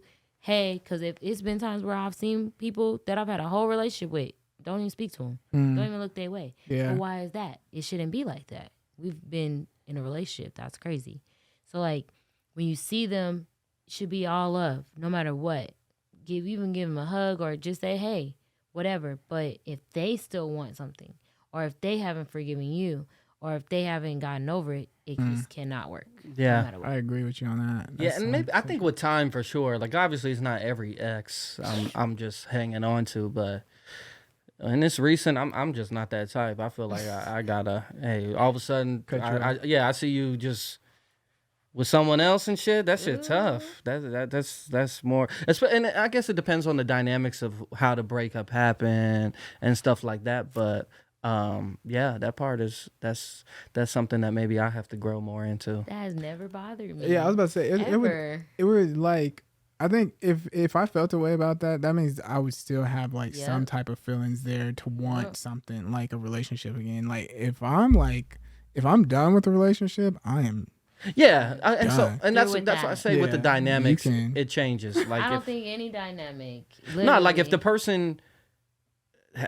If it was a situation in which you envisioned your life with this person and it was their decision to call it off, it's a lot harder to just say, okay, I'm cool with you wanting to just be friends. That's where it's tougher. But yeah, if it's a situation where I'm like, we just not suited for each other, I could be cool with that. But see, that's the thing. People don't accept that. Yeah, they don't accept that they just not suited for each other. I was about to say, like, if they end up cutting it off with you, like, yeah, there would have to be a healing process that I'll have to go through because I envision the relationship a certain way, or like I envision being with this person, but at a certain period of time, I'm gonna be able to be like, okay, I can be cordial with this person because like they told me how they felt, and I have to accept that. You know, like I have to accept that. They want to move on with their life, and I could still be cool with them. Like I didn't have an issue with them. Yeah, and you don't want to force them either, because then that's toxic dynamic too. So for sure, that's just not a dynamic for you. I just that's probably the human part of me talking. He ain't mature enough for that. Hey, I've reflected a lot. I've matured a lot, but that's a tougher one where it's like, man, we envision this, and then, sheesh, it changes. That's a tougher one for sure. That's a hard thing, though. Yeah. That brings me to the last. I wanted to talk about the kids and too much affection, because since that's the topic you brought up. Yeah. But I did want to touch on this one for 1 second. As a person's life playing out exactly how they envision it. Do you think somebody's life can play out exactly how they envision it? Because like, hell no. I think that if their parents want their life to be a certain way, that it can get that like that until they decide they don't want that, and then I guess envision their own and do whatever they can to make sure everything that they want to happen happens. Yeah, I think it's so hard to like. Boring though. Yeah, envision your life going a certain way and it goes that way. I don't think it ever does. I think there's two. When we talking dynamics like that, why you see so many like business partners who was like best friends, or best friends who became roommates who no longer friends no more. Yeah. Like everybody envisions it like it's gonna be sunshine and rainbows, and you might have a business idea and still turn it into a multi-million-dollar business, but along that line, it doesn't go cut and dry of how you envisioned it happening, where you and your high school buddy who thought of it are still friends at that point, or like the girl you was with at that time is your wife at that time. Like it's always life is so crazy where there's so many different dynamics that are uncontrollable that it's just never going to go how you fully envision it. Really wrap your head around something and become obsessed. And I would not recommend that. Well, I mean, because I heard people like talk about like, oh yeah, you can manifest the life exactly how you want it, and I hear you, but that comes with tell effort. me the secret. It comes with effort. Yeah. It comes with faith. Yeah. And basically, that's it. Yeah. You have to have the faith to do what you want to do, and then you have to put in the effort to have it. So if you want a degree, you gotta get up, go to school. But I think like some of it's gonna come with like having an understanding that it's probably not gonna go exactly the way you envision it. Like if you say like I want to manifest myself being with the perfect partner, and you think that this person's the perfect partner, and you're like, dang, and then that person not beating, it's like, dang. Well, that wasn't the person that you was trying to manifest. But you got a perfect partner. It just wasn't, you know. Yeah. So it's like the understanding that it's not going to be exactly how you envision it. You might have envisioned that this is the perfect partner for you, but you might got to go through 5 partners to get to the perfect one. Right, but you ain't see that part in there. Yeah. I think that's why I love that movie Click so much. You remember that movie with Adam Sandler? The remote controller. Yeah, the remote controller one. That shit has me emotional every time I watch that shit. But because it tells you that life, everyone wants to get to like that end point. Yeah. But you don't take into consideration. Well, first off, you don't take in consideration how short life is already. So stop trying to fast forward. But also, like all the things that can happen to you getting to that point. You know, you become this mogul, but then you so disconnected from your family and those certain things, or you know, from your kids, or you miss all your kids' sports games and graduations and all this shit because you so focused on being a provider. There's just a lot of things to it. So yeah. I think it is. Obviously, you can manifest and give yourself the ideas and the courage and the belief that you can get to a certain point. But I do think it is a slippery slope of it being exactly how it's going to be when you get there. I wouldn't be super specific. Yeah. I agree with that. So we'll touch on the kids one real quick before we wrap up. Is there such thing as showing your kids too much affection? Which I think. Do you want me to? I don't think so. Yeah, I mean, it's I don't know. I don't even know. I think it's more so because I seen like a video of like, you know, Tom Brady kisses his kids on the lips, his sons on the lips, and people be saying like, oh well, they 16, like, or they 14, like, is that too much affection? Or like, you know,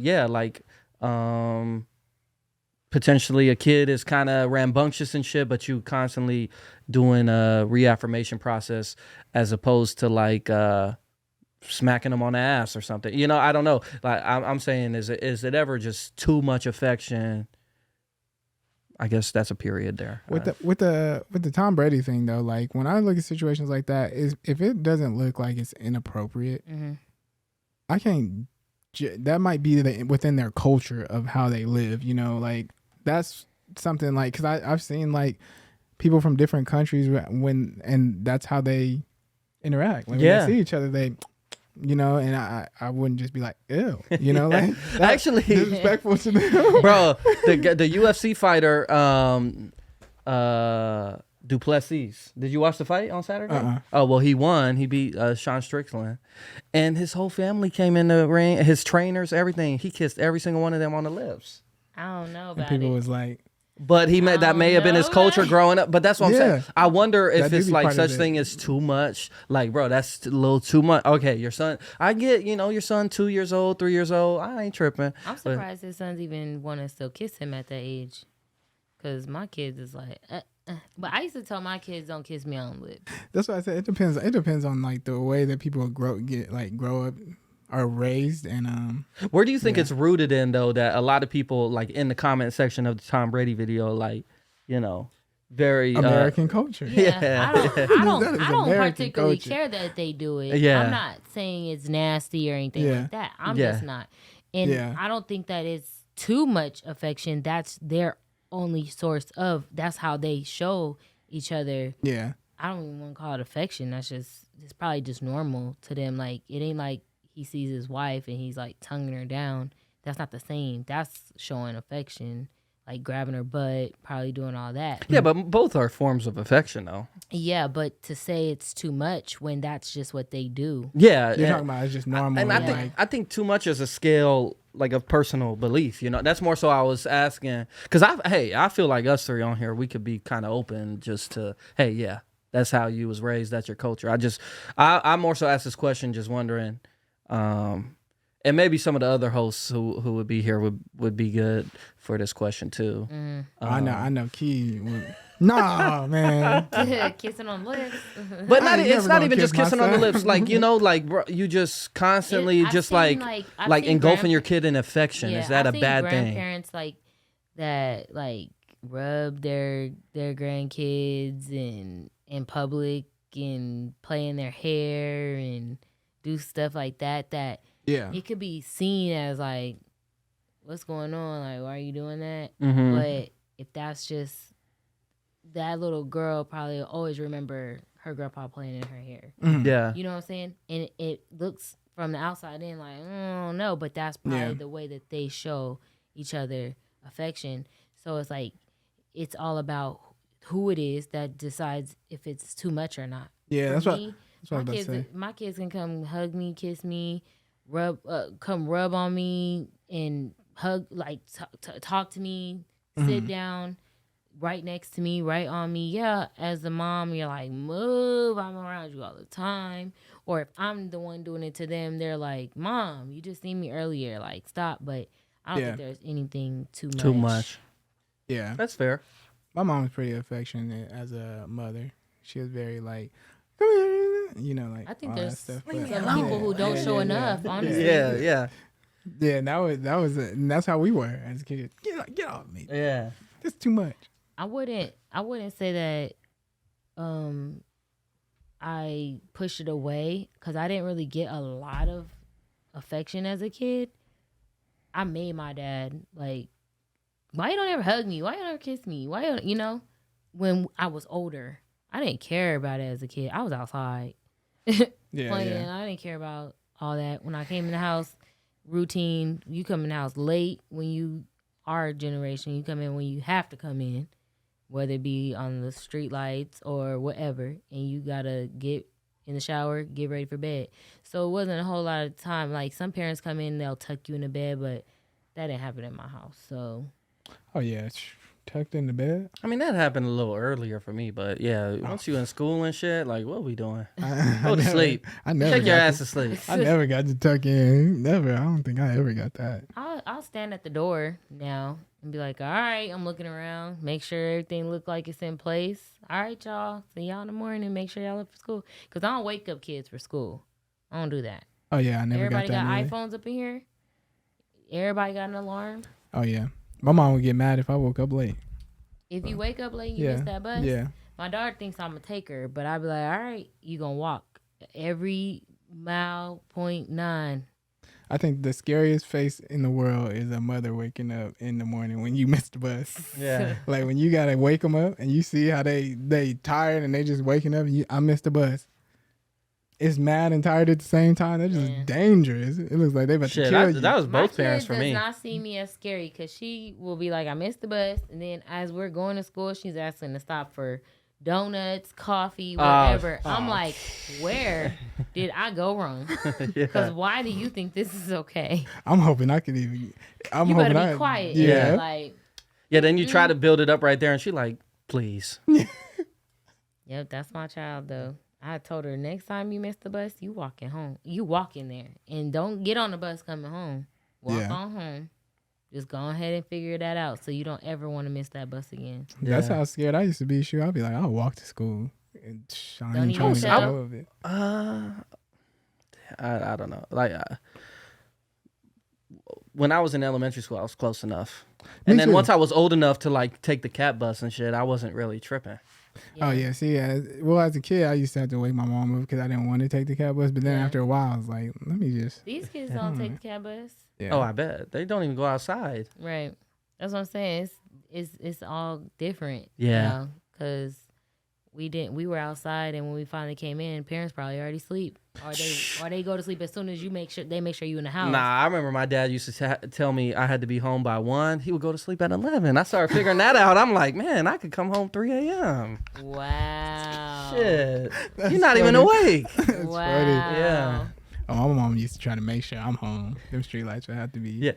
Yeah. Well, yeah, that's street light time. I'm talking. I guess I'm talking more when I was in high school. Oh, and okay. shit. Yeah. Like when we was kicking it and shit. I ain't have no curfew. Once In I, high school? Blue is trash as a dad. Once I got He 17. didn't care. He was asleep. He was probably asleep by 8. Let alone, so what time you think I'm Yeah. coming in the house? That's my uncle. Yeah. My uncle used to sleep at like 8. He had to go to work Shut down the at whole 5 house. in the morning, so he was out.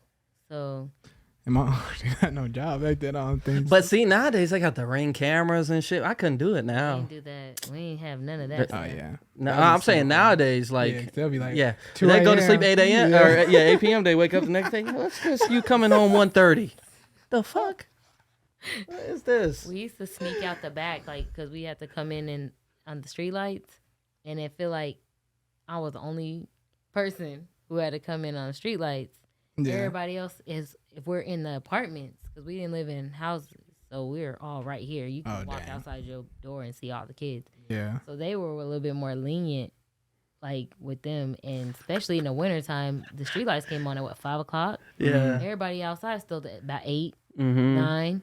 So it's like, my mama used to make sure we was in the house, and then she would go across the street, play pool. As soon as she was out, we knew she was going to be out till maybe about 10, 11. Yeah. Right out that back door. Yeah. I was gonna say, not you, like looking out the blinds, like that one Squidward meme watching SpongeBob and Patrick celebrating shit. You all sitting there all pissed and Watching shit. all the kids play still. They be sitting right outside my window. Like, y'all know. See, my mom used to go out on Thursday nights. Ooh. And that was like her clubbing nights. And we would wait. Because as soon as she would go out on Thursday, she knew it though. She knew we was like partying up at that house. We was kicking it. She used to come home and be like, "What's going on? What happened?" I think I would be okay with my kids doing that. I don't know why. I mean, that's the best time in the world when your parents gone and you know they out. We was bad kids though. We wasn't like, well, not necessarily bad, but we was kids. You know what I mean? Like one time she had bought fresh, like I think it was like a 24 roll of toilet paper, right? And she had left. And we was just like, we opened it and had this big old toilet paper war throughout the whole house. So when she got home, there's like toilet paper shavings on the floor, toilet paper rolls is already. She was so pissed. I hate buying toilet paper. She said, who messed up my toilet paper? I hate buying all those things. It's so expensive now. Man. Oh, yeah. It's so expensive now. Especially when like, dang, man, like, I gotta spend all this money on this stuff. Like, and it just be free. And it just literally you right back in the store to buy it again because it just goes so fast. So if they did something like that, it'll be a problem. Nah, that shit is so expensive now. Like for 12 rolls, it's like $30. It's crazy. And you pay attention to that junk too. So when it's low, you like, I've been telling that you gotta go buy some more. Yeah. People been using up all the toilet. I've been using up all the toilet paper. I put limits on my kids like my mama used to do. Oh yeah. She used to be like 3 squares. 3 squares is enough. I think one of my aunts said that shit is not enough. 3 squares. And I was like, that is not. That's 3 squares is not enough. My mom used to put us on 3 squares for pee. I think 5. Number 2. Nah. She used to tell us 3-minute showers. We used to take 3-minute showers. I can understand that. What? I don't understand that either. Why? My shower got to be like, if it ain't 15 minutes plus. Man. Yeah, I mean, I would enjoy that, but you could definitely get shit done in 3 minutes. Yes, but you can. But wiping your ass after a shit with five pieces? Yeah, that is. That's risky, man. That's hard. Her dad was in the military. So 5 squares to get all the work done? Yeah. I mean, obviously, we did whatever we wanted to do. Yeah. I mean, you had to. Shit, I'll be sneaking. She used to really be trying to be honest about that. Yeah, I think 5 squares is a lot. Or not a lot, actually. Not enough. It's asking a lot. Yeah, that's asking a lot. Yeah. I'll be like, you want me to do what? And then the toilet paper, a lot of the toilet paper that most parents buy is not the good toilet paper. That just gone. Nah, do you hear me? It's not the one that's going to like last and be durable. So what do you mean? That just going half of that's stuck to your. Yeah. You got to get the support. Like half the toilet paper is support. It's stuck to your like skin. Yeah. Exactly. You don't use enough toilet paper. That shit is not working, bro. We got wipes at my house. Yeah. We ain't even gotta play with the toilet I got paper. both. My daughter, she's like, Mom, we need more wipes. I'm like, girl, don't be requesting stuff because you ain't got no money for this. If we gotta go a month without wipes, you just have to figure it out. Take a shower. Right? You gonna figure it out. Nah, see, the rebellious kid in me definitely would try to create some sort of experience where she understood five strands wasn't enough. What you was gonna do? Like, what's that smell? Like, I'm following the rules. Would she watch it? You said, "There's kids in there." Yeah, it's like I gotta prove something, man. This is not working, you know. And then she, you know, that I would have to, bro, because that shit is not working. Yeah. I was a rebellious kid, but I just used whatever I needed. I didn't think about doing all of that. Yeah, you said, I'm not going to teach you a lesson. I'm just going to do it, and you're going to figure out. But see, that's because sometimes parents be doing that. They'll say that, and then, shit. I didn't even think about the the repercussions. Oh no, Now there's shit on my couch. Or something, you know, like Nah, that's not crazy. In our household. Now it's you playing with me. But that, hey, like I'm just going by the rules. Yeah, my mom wouldn't have had Get that. your shitty ass. she would, In the shower for 3 minutes. That's not enough either. Shit. Literally 3 minutes. When she used to go to this camp and it was a big camp, so you only had 3 minutes. Everybody, and that's how she really lived was 3 minutes. And I'd be really telling my kids that. Was it to save the hot water? No, it was just so that everybody can get in and get out because it was a camp full of Oh, people. so it took so long. Is it like a boot camp? No, it was like I thought it was like the like army fun camp. stuff. No, it's called Camp Hollywood Land. You know, all girls camp up in Cali, and there will be literally like a lot of girls. We in my cabin when I went, there was like 25 of us, and there were so many cabins. Yeah. So just imagine all them little girls having to come in. We have to stand in line, literally, and just keep going. They'll time us and get in and get up. Yeah. And we'll be here all night. I know they was giving out awards. Facts. Like, We can get in fastest shower taker. 1 minute and 30, To Janice. Blue. 1 minute and 30. You got it, girl. An average of 1 minute 30. Give you a star. Mm-hmm. You get a gold star on You get to come to camp for free next year. I wish. She over there smelling like broccoli still and spinach and all that dirt and mud. Chlorine. Yeah, That's there. all we did was swim. That's crazy. You want to do the takeaway, Blue? Takeaway for today. I think transparency. Be ready to be a partner. Mm-hmm. I love that. Yeah. That's a good one. And if you're not that person's partner, go find your Boaz. That ain't it. Go get your Boaz. So that one ain't it. And it's okay. Yeah. No, I like that one a lot. That's good. I think that's a good sum up of this one. Yeah. Be ready to be a partner. That was Lennon in his bag. I'm gonna miss you. I know. I know, right? I'm telling you, we've been having good convos. Right. And I'm gonna miss y'all, but I'll be back. You know. We gotta figure out a way to beep him in or something. Yeah. We'll probably try to figure out a way to like have him call in one time or something, or sometimes when he's free. Something. Yeah. We gotta try to figure out something. Yeah. I mean, ESPN does it all the time when they got the 4 things and Yeah. somebody in a different state. Have his little video square. I mean, yeah, if you got a good mic too, that'd be good. Ryan over there like, oh hell. Look, He's like, God, work. this what y'all want me to do? Work. Come on, get that mind Have him going. coming up. I know you can do it. He's like, y'all already talk over each other enough when I'm clicking this goddamn pedal. I know, right? That's facts.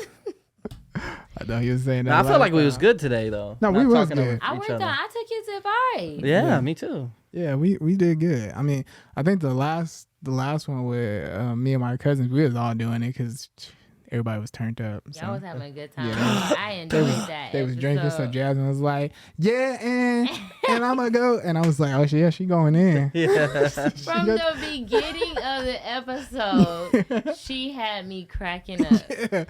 I was like cracking up, hollering, She was a watching lot. her. She is so funny. Yeah, she's a character. That's Yeah. good.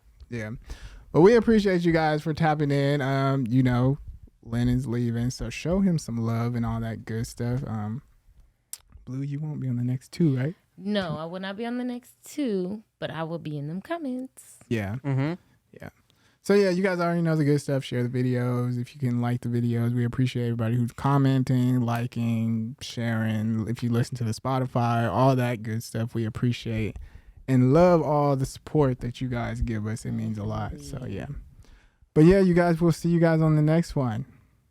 Peace. Peace.